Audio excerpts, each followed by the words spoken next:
Welcome to WNL Sports Weekly. I'm Jeremy Franklin. This week we'll speak with riding coach Gordon Reistrup, men's lacrosse captain Buck Armstrong, and baseball captain Kyle Tipping. But first, a quick look back at the weekend in Washington and Lee athletics.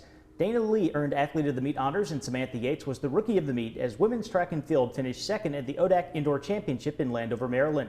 The men's team also came in second overall, with Ian McDonald defending his titles in the 3,000 meters and the mile.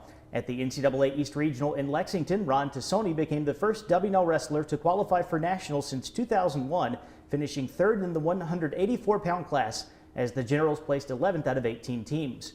Women's basketball defeated Eastern Mennonite 53-48 in the ODAC quarterfinals before falling to top seed Lynchburg 71-57 in the semifinals in Salem. At the ITA Division III Indoor Championships in Indiana, women's tennis lost to Johns Hopkins and Washington University, but defeated host DePaul 7-2, finishing in 6th place. Out in California, men's tennis beat Cal Lutheran 9-0, but fell 7-2 to 15th-ranked Redlands. Baseball swept a 3-game series against NYU, beating the Violets 6-1 and 3-1 on Saturday, and then recording an 11-2 victory on Sunday. Men's lacrosse down Washington College 8-6, while women's lacrosse fell 5-1 at third-ranked Franklin Marshall. And riding competed in 2 events, placing 7th at Hollins and then tying for 4th at the Virginia Invitational. With me in the studio is riding coach Gordon Reistrup. Gordon, welcome back to the show. Thanks for having me. How did the Generals perform at Virginia and Hollins over the weekend? At Virginia and Hollins, starting with Hollins, we had 2-a-days during Fed break. And previous to that, we had Bridgewater on the 20th, where they did very well after a week of light practice during midterms. Came out a little flat at Hollins, some wins, some decent placings, some zeros, unfortunately, though. And then at UVA, we rallied and finished our best ever at UVA. Very hard show, point riders only, meaning 1 rider per class, so there's no leeway, so to speak. And ended up 4th and clinched 5th in the region, 2 points behind Emory and Henry, and actually finished for the year our highest, closest to the lead. We were 30-some points off the lead, whereas last year, even though we were 6th, we were 90-some points the year before that, finishing 4th for the region. We were 80-some points off the lead, so we were actually right in the mix there till the very end. February was a very busy month for your team. You had a total of 5 events on the schedule. Mother Nature isn't always cooperative. What are the challenges of practicing and competing in colder weather?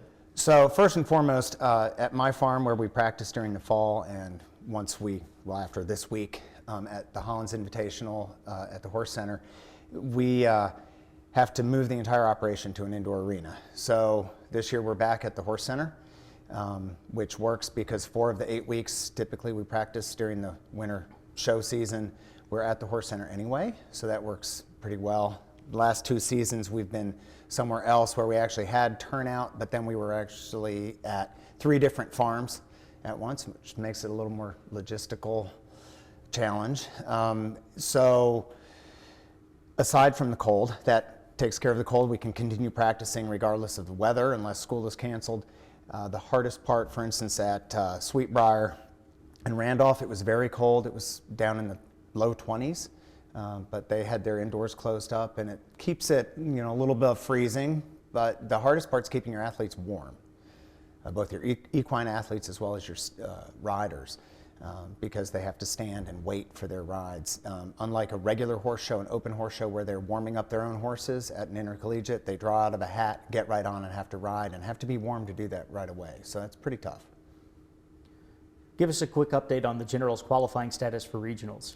So this year we have 4 riders qualified for regionals. We have Kaylee Wells qualified in intermediate flat, Laurel Romano qualified in novice flat, Jane Chiavelli qualified in intermediate flat as well, and Laura Lemon, senior captain, qualified in the open flat.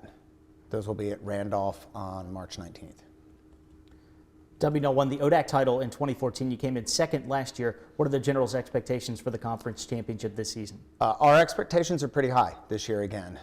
Previous to our win, we were 2nd the previous year too, so we've been 2nd, 1st, and 2nd the last 3 seasons. One big component of our success there has been the ability to access some good loaner horses, lease horses to borrow for championships. We have great practice horses, have been developing our string of school horses, and then have a number of returning riders looking at being on the ODAC team again this year. And I think with both captains, Laura Lemon and Kaylee Wells, leading that charge, I think we'll be in good stead. Well, Gordon, thanks for joining us. Best of luck the rest of the season. Thanks very much. Here with me now is Buck Armstrong, senior lacrosse captain from Austin, Texas. Buck, welcome to the show. Thank you for having me. The Generals are 2-1 early in the season. You've got victories over Christopher Newport and Washington College. What have been the keys to pulling out those two very close wins? Yeah, like you said, they're two very close wins. I mean, looking back last season, I don't think we had kind of the team chemistry and overall group effort to take home like a very close, hard-fought win in the first couple games. So going into this season, we really stressed just kind of mental fortitude and this desire to win. So when you get in those close games, you just kind of find the way to do it, no matter what it is, just kind of last minute, just work it hard and, get the job done. WNL graduated 2 starting defensemen as well as your top 2 long stick midfielders. With so many new faces on that end of the field, how important is the leadership of veterans like you and your goalie, Wyatt Devine? We certainly took a big hit at graduation, this year, but like you said, leadership in the back end is extremely important, but that really starts with our goalie, Wyatt. I mean, he's as solid as he can get in the D3, so just having him behind you kind of makes our job easier up front. And so when we have new faces coming in, kind of implement them slowly, but if things do happen to kind of break down at times, we got Wyatt leading the back end, so it's kind of nice moving forward. You were a postseason All-American last year, a preseason selection in 2016. What does that recognition mean to you and to the WNL program? I mean, obviously it's a huge honor to be recognized, to be an All-American, especially a tradition and program established like WNL. So it's a huge honor to be added to the list of just people going back to the 70s, playing D1. So it's a huge honor for myself, but hopefully that kind of translates into more team kind of goals, so hopefully bring home some real hardware as a championship at ODAC in May.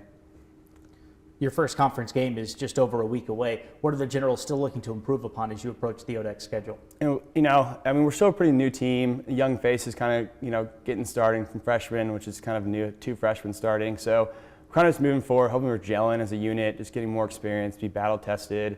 Offense has been slowing, but that's kind of natural, and it kind of, as the season progresses, things kind of cohesive together. So moving forward, there's no X's and O's. We're kind of worried on just kind of becoming a better unit, top to bottom, and just becoming, more chemistry-based team and moving forward. Buck, thanks for joining us. Best of luck this season. Thank you for having me. I'm joined now by Kyle Tipping, senior baseball captain from Green Lane, Pennsylvania. Kyle, welcome to the show. Thanks for having me. Washington and Lee is 10-4 on the season. You've got a team ERA of 2.52. What's worked well for the Generals so far, especially on the mound?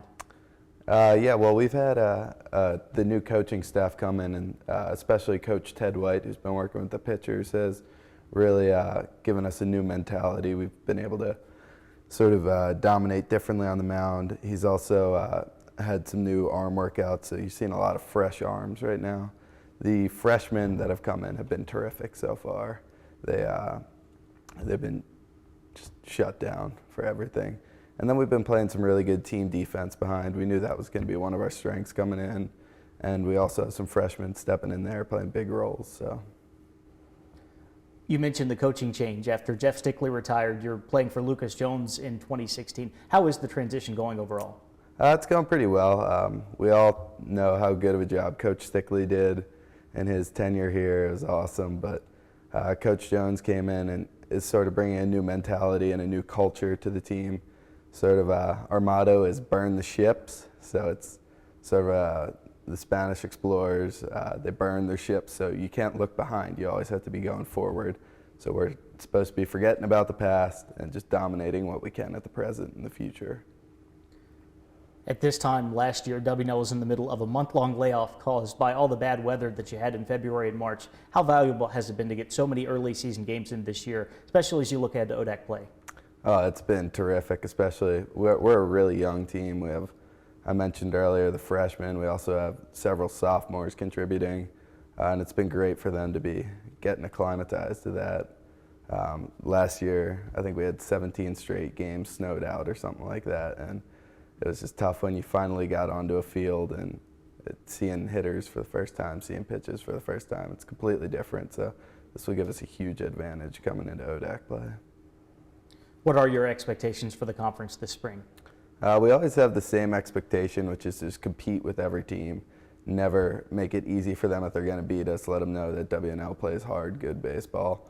But this year, I think we have a really good team. We could, if we get hot at the right time, I think we could win a lot of games and make it to playoffs and hopefully win it all.